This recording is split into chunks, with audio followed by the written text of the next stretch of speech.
मज़ा ही आ गया दोस्तों, मज़ा ही आ गया। तो फाइनली दोस्तों हमने जीत ली है ये वॉर, बहुत आसानी से तो नहीं, बहुत टेक्निकल तरीके से। और मुझे बिल्कुल भी भरोसा नहीं था क्योंकि बेस का लेआउट आप देख सकते थे।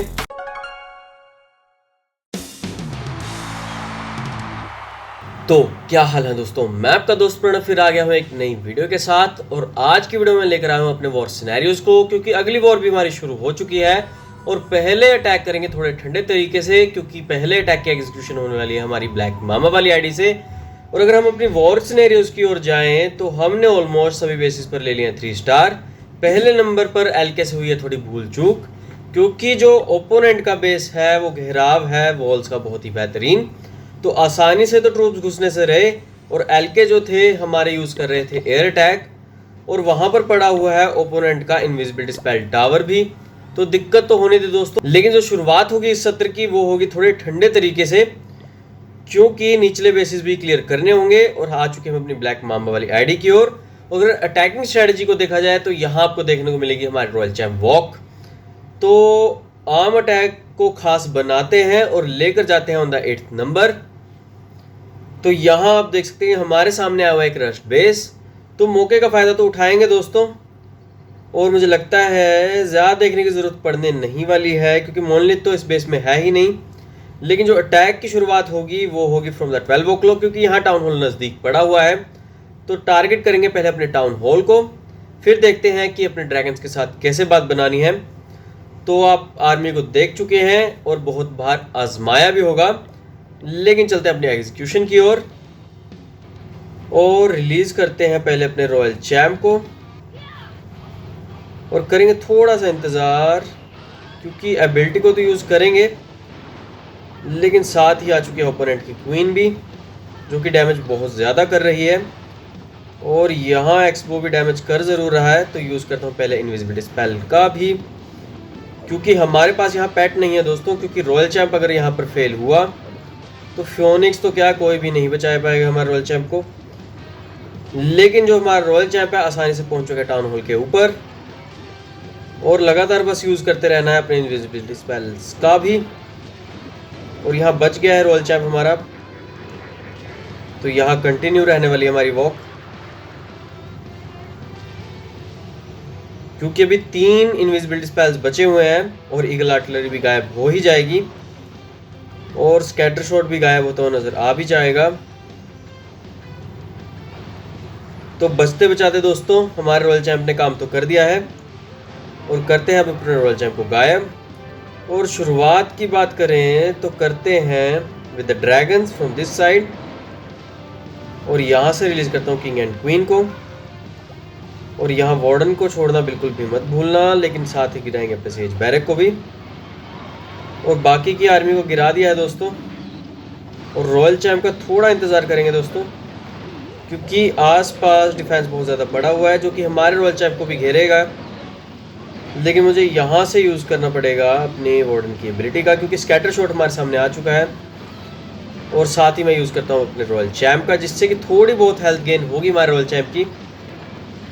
और हमारा किंग तो अंदर घुस चुका है और रॉयल चैम्प को टारगेट कर भी लिया है। तो दोस्तों ज़्यादा दिक्कत तो मुझे लग नहीं रही है, तो यूज़ करते हैं किंग की एबिलिटी का, जिससे कि वॉल्स का घेराव ख़त्म हो चुका है हमारे लिए।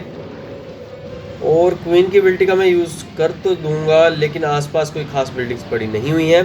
और डिफेंस के मामले में कुछ भी नहीं बचा हुआ है, क्योंकि बचा हुआ है सिर्फ एक वार्डन, जो कि ज़्यादा देर तो टिक नहीं पाएगा। तो यूज़ करते हैं क्वीन की एबिलिटी का, और करते हैं थोड़ा सा इंतज़ार कुछ सेकंड्स का, क्योंकि ये अटैक कम्प्लीटली वाइप आउट हो चुका है। और ले आए फाइनली हम 3 स्टार अपने पहले अटैक में। लेकिन अब बढ़ते हैं और बढ़ाते हैं कदम अगले ओपोनेंट की ओर, जो कि है TS-13 मैक्स आउट बेस। लेकिन यहाँ फॉर्मेशन जो है स्कैटर शॉट को लेकर आप देख सकते हैं कुछ खास नहीं पड़ी हुई, और कुछ खास तो दिख नहीं रहा है बेस में। लेकिन अटैक की जो शुरुआत है वो हमें करनी चाहिए फ्रॉम द ईगल आर्टिलरी वाली साइड, या नहीं दोस्तों टाउन हॉल को टारगेट करना बहुत आसान रहेगा विद रॉयल चैम्प। तो टाउन हॉल को पहले टारगेट करेंगे, ईगल आर्टिलरी को बाद में देखेंगे, क्योंकि क्योंकि जो हमारे टाउन हॉल का अपना डिफेंस है वो बहुत है बेहतरीन, जो कि हमारे ट्रूप्स को नहीं बख्शने वाला। तो चलते हैं दोस्तों और जुगाड़ करते हैं अपनी डोनेशंस को लेकर, जो कि हमें मिल भी चुकी है। तो बढ़ाते हैं कदम अपने नेक्स्ट ओपोनेंट की ओर, कंप्लीटली करते हैं वाइप आउट लोअर बेसिस को और दोबारा से दोहरा लेते हैं, क्योंकि ज़्यादा दिक्कत तो होने नहीं वाली है। लेकिन करते हैं अटैक की शुरुआत, क्योंकि माइटी मोर्सल पहले अटैक में हमारा ख़त्म हो चुका था, लेकिन इस बार भी हम धमाल मचाएंगे ज़रूर with the royal champs ability. और रॉयल चैम्प की एबिलिटी को यूज़ करेंगे थोड़ा टेढ़े तरीके से, जिससे कि जो हमारा रॉयल चैम्प है आसानी से पहुंच ज़रूर जाएगा अपने टाउन हॉल की ओर। और करना है इंतज़ार अपने इनविजिबिलिटी स्पेल्स को यूज़ करने का, कि रॉयल चैम्प ने बढ़ा दिए हैं कदम ओपोनेंट के डिफेंस की ओर और जाते जा रहा है सीधा टाउन हॉल की तरफ। तो यहाँ टाउन हॉल तो बचने नहीं वाला दोस्तों, लेकिन देखने वाली बात ये रहेगी, वैसे तो ज़्यादा दिक्कत की बात है नहीं। तो रॉयल चैम्प को मैं कंटिन्यू रखना चाहूँगा वॉक को अपनी, क्योंकि टाउन हॉल में से पॉइजन नहीं निकलेगा। फ्री स्पेल तो थोड़ा बहुत संभाल भी लेगा हमारा रॉयल चैम्प, क्योंकि जो इलेक्ट्रो बूट्स का ओरा है वो लगातार डैमेज देता रहेगा ओपोनेंट के डिफेंसेस को, तो ज़्यादा दिक्कत होने नहीं वाली है वैसे तो। और यहाँ बचे हुए मेरे पास 2 इनविजिबिलिटी स्पेल्स और थोड़ा वाइड एंगल से ले गया है रॉयल चैम्प, लेकिन ज़्यादा दिक्कत की बात नहीं है। करते हैं रॉयल चैम्प को गायब यहाँ से और शुरुआत करते हैं with the king and queen and the siege barrack. और दूसरे एंड से रिलीज़ करूँगा अपने ड्रैगन्स की आर्मी को, क्योंकि उस तरफ से तुम्हारे किंग एंड क्वीन संभाल ही लेंगे, लेकिन इस तरफ से ड्रैगन्स को धमाल मचाना होगा। और मुझे लगता है कि अपने रॉयल चैम्प को रिलीज़ कर देना चाहिए, लेकिन वेट करूँगा थोड़ा सा, just because of the defences, क्योंकि जैसे ही हमारे हीरोज़ कंबाइन होंगे तो हमें भी एक तरह का एडवांटेज मिलेगा फॉर द बेस। और यहाँ स्वीपर ने थोड़ा बहुत डाइवर्ट किया ज़रूर, लेकिन हमारी आर्मी कैपेबल है आसानी से बचने के लिए भी। तो यहाँ मैंने यूज़ कर दिया अपनी एबिलिटी का, जिससे कि लून्स हमारे थोड़े बहुत बच भी जाएंगे। और यहाँ मैं रिलीज़ करता हूँ अपने रॉयल चैम्प को फॉर द ओपोनेंट्स मीनियन प्रिंस। जैसे कि आप देख पा रहे हैं कि मीनियन प्रिंस ने बहुत से जो हमारे ट्रूप्स हैं उन्हें घायल किया ज़रूर, लेकिन अच्छी बात ये है दोस्तों यहाँ पर कि जो हमारे हीरोज़ हैं दोनों की एबिलिटी बची हुई है, जो कि हमारे किंग एंड क्वीन। तो मैं वेट करूँगा लास्ट शॉट का, लेकिन लास्ट शॉट का वेट कराने नहीं देगा दोस्तों, क्योंकि जो ये सिंगल इन्फर्नो है उसने टारगेट कर लिया हमारे किंग को, लेकिन डिफेंस के नाम पर अब कुछ दिखाई नहीं दे रहा है। और हम यूज़ करते हैं अपनी क्वीन की एबिलिटी का, ताकि जल्दी से जल्दी इस बेस को निपटाया जाए और जाया जाए अपने मेन ओपोनेंट की ओर, जो कि है पहले नंबर वाला। और ये क्या दोस्तों, एक स्कैटर शॉट तो बच ही गया है, लेकिन दिक्कत की कोई बात नहीं, क्योंकि ट्रूप्स आप देख सकते हैं बहुत ज़्यादा बड़े हुए हैं। तो एट TS13 लेवल बेस आप आसानी से इस तरह की स्ट्रेटजी का यूज़ कर सकते हैं।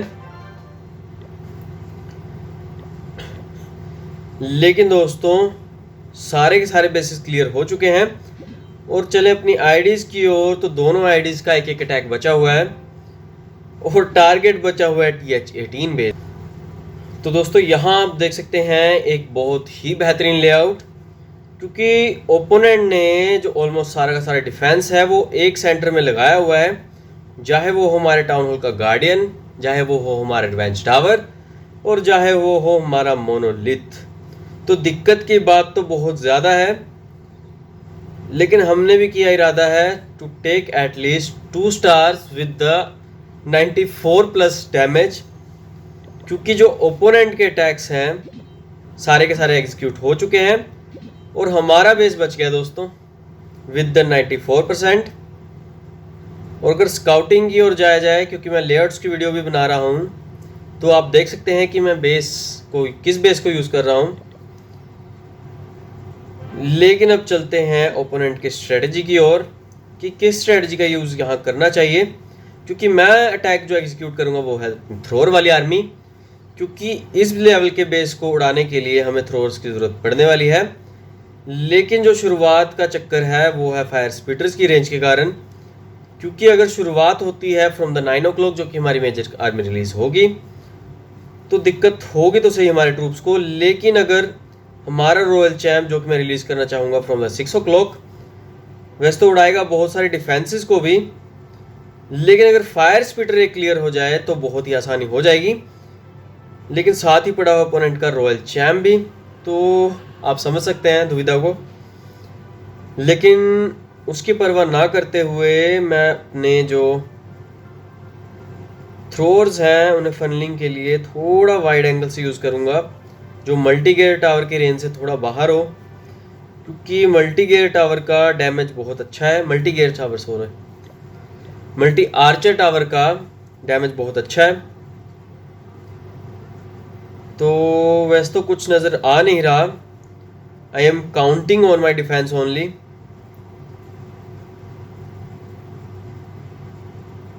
लेकिन कोशिश दोस्तों पूरी रहेगी फॉर द 3 स्टार, लेकिन वो वक्त ही बताएगा। वैसे तो चेंजेस करने की ज़रूरत पड़ नहीं रही है, लेकिन चलते हैं अपने माइटी मॉर्सेल की ओर, जिससे कि हमें थोड़ा बहुत मौका मिलेगा to wipe out opponent's army. बाकी सब में चेंजेस लाने हों तो हम यूज़ करेंगे अपने हीलिंग हॉर्स का, और बाकी तो मुझे लगता है कि और कुछ करने की ज़रूरत है नहीं।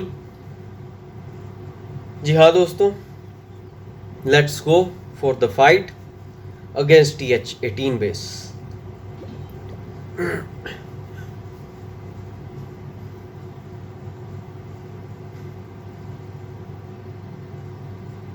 दोस्तों गुड टू गो वाला सीन हो रहा है।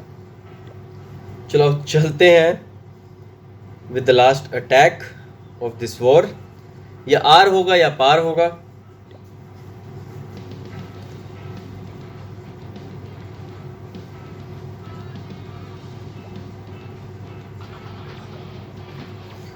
तो यहाँ हमने रॉयल चैम्प को रिलीज कर जरूर दिया है, और यहाँ से मैं रिलीज करूँगा अपने 4 थ्रोर्स को विद 1 हीलर, जो कि फनल क्रिएट करेंगे हमारे लिए। और यहाँ से मैं यूज़ करना चाहूँगा अपने किंग एंड क्वीन को, और यहाँ से रिलीज़ करते हैं अपनी बाकी बची हुई थ्रोर्स की आर्मी को, और गिराते हैं अपने बचे हुए ट्रोप्स को भी, साथ ही लॉग लॉन्चर को भी। और यहाँ मैं थोड़ा डैमेज देना चाहूँगा टाउन हॉल को, लेकिन साथ में पड़े हुए बिल्डर हट्स तो दिक्कत तो देंगे वो भी। लेकिन मैं यूज़ करूँगा अपनी क्वीन की एबिलिटी का, जिससे कि निकलेगा जायंट। वैसे तो अटैक की जो साइड है वो अच्छी जा रही है, लेकिन वो तो वक्त ही बताएगा, क्योंकि एक काम तो हो चुका है हमारा, और क्वीन घुस ज़रूर चुकी है। लेकिन हमें बचाना होगा विद द मोनोलिथ, और रिवेंज टावर को हमने डिस्ट्रैक्ट कर ज़रूर दिया है, लेकिन जो हमारे ट्रूप्स हैं वो कहीं और जाते हुए नज़र आ रहे हैं। तो हमें सिर्फ काउंट करना होगा अपनी क्वीन के ऊपर, और डिस्ट्रैक्ट करना होगा हमारे रिवेंज टावर को, क्योंकि आप क्वीन की हेल्थ को देख सकते हैं बहुत लो पड़ी हुई है। तो टाउन हॉल तो डाउन हो चुका है दोस्तों, लेकिन अच्छी बात ये भी हुई है कि रिवेंज टावर अभी जैम पड़ा हुआ है, तो हमारी क्वीन मौके का उठाएगी फ़ायदा। और गार्डियन दोस्तों बचा हुआ है, तो हमें अपने जो आर्मी है उसे भी बचाना होगा थोड़ी देर के लिए, लेकिन एक्टिव करना होगा अपने किंग को। और यहाँ क्वीन को एक्टिव करना चाहूँगा वैसे तो मैं, क्योंकि कुछ तो करेगी दोस्तों। जी हाँ, कर दिया है, लेकिन मैं रिलीज़ करूँगा अपने वार्डन की एबिलिटी का, जिससे कि हमारी जो आर्मी है दोबारा से हील अप हो भी जाएगी।